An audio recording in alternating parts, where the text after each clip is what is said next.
Olá pessoal, na nossa videoaula de hoje, continuando a nossa série sobre as esponjas marinhas, vamos falar sobre os tipos de células que existem no corpo das esponjas. Se esse assunto te interessa, permaneça conosco e vamos à vinheta.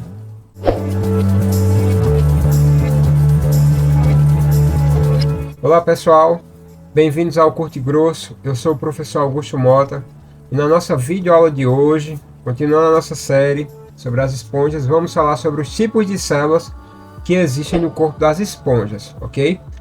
Então vamos lá.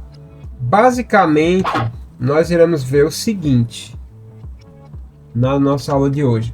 Nós iremos falar sobre os pinacócitos, né? Porócitos, espículas, coonócitos e amebócitos, né? No caso aqui, os pinacócitos que servem para o revestimento do corpo das esponjas, os porócitos, que são as células por onde ocorre a circulação da água, as espículas, que servem para sustentação e defesa do corpo das esponjas, e os coonócitos, que são as células que vão gerar a corrente de água no corpo das esponjas. Então, nós iremos abordar, além dos amebócitos, né? Então, nós iremos abordar isso na nossa aula de hoje. Primeiramente, vamos falar dos pinacócitos. Os pinacócitos, eles são as células que ocorrem por todo o corpo da esponja, certo? E vão ter a função de revestimento do corpo das esponjas, certo? Vão ter a função de revestimento. Então, como eu falei, reveste todo o corpo da esponja e vai gerar o revestimento externo. Essa célula aqui, ela vai ocorrer por toda a parte externa do corpo da esponja, revestindo a mesma. Então, a função do pinacócito é o revestimento, né? Depois dos pinacócitos, nós temos os porócitos. Os porócitos são basicamente os poros da esponja, né? Eles têm a função do local por onde vai ocorrer a circulação da água no corpo da esponja, certo? O porócito aqui é por aqui que a água ela vai entrar da parte do exterior do corpo da esponja para o átrio na região interior, certo? Então, o local por onde a água entra é pelos porócitos, né? Que é o local por onde a água ela vai circular, que são basicamente os poros da esponja, certo? Depois do porócito, nós temos aqui a questão da espícula. Olha só. No caso aqui da espícula, ela vai ter a função de sustentação e defesa. Você vê aqui que a espícula, esse tipo aqui, parece até um bumerangue de 3 pontas, né? Então, a espícula, como eu falei, ela vai ter a função de sustentar o corpo da esponja e também como defesa, ela defende contra ataques de peixes. Por quê? A esponja, como o próprio nome está dizendo, ela tem essa consistência esponjosa. Então, se não fossem as espículas, nem o corpo da esponja seria sustentado e os peixes também iriam comer todo o corpo da esponja. Então, a espícula ela vai ter essa função de sustentação e defesa do corpo da esponja, ok? Depois nós temos aqui os coonócitos. Lembrando que a palavra coonócito vem do grego e significa funil, né? Que é essa célula aqui, certo? Essa parte aqui, ela fica dentro do corpo da esponja. Essa outra parte aqui, ela fica voltada dentro do átrio, certo? Olha só. O coonócito, ele tem a função de produzir o fluxo de água, né? Pelo batimento do flagelo. O flagelo ele fica balançando, né?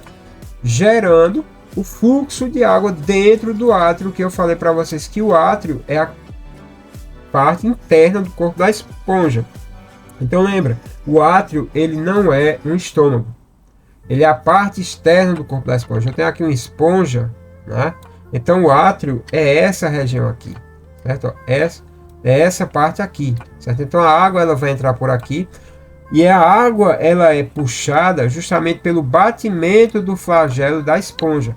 Então, quando a água passa por aqui nessa região do coanócito, as partículas de alimento elas são filtradas e passadas para cá, ó, por essas vesículas, né?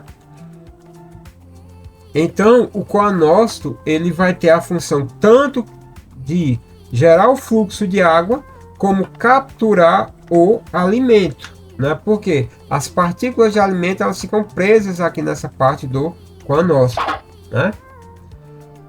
Depois disso, nós temos aqui a questão dos amebócitos. Olha só, pessoal. Os amebócitos, elas têm... Primeiro, ela vai ter essa forma aqui como se fosse de uma ameba. Daí o nome, né? Amebócito. O amebócito, ela vai ocorrer no mesoílo. O mesoílo, digamos, aqui é a parede do corpo da esponja. Aqui eu tenho a parte externa, aqui eu tenho a parte interna. O mesoílo é essa parte aqui, certo? Do corpo da esponja. Então, o amebócito, qual é a função dele? Ele vai pegar o alimento capturado pelo coanócito e vai distribuir por todo o corpo da esponja. Então, ela tem essa função de distribuição. Além disso, o amebócito ela é uma célula totipotente, quer dizer, é ela quem vai, digamos, quando quebra um pedaço do corpo da esponja, é o amebócito que vai realizar a reconstituição, ok? Então ele tem essa função de distribuição do alimento, ok? E também tem a função de reconstituição, além também que nós iremos ver lá na frente que ele vai participar também da reprodução, né? Para gerar, se eu não me engano, é o gameta feminino, no caso da reprodução sexuada, ok?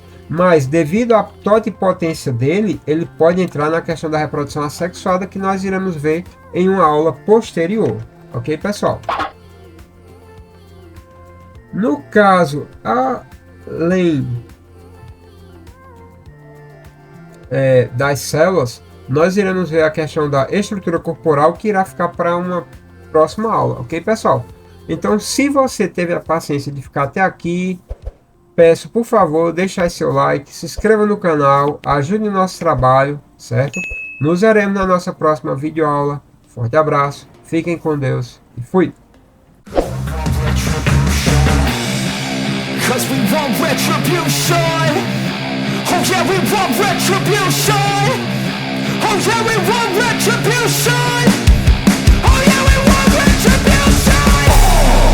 Yeah, we ran out of patience. Boil up with the cold.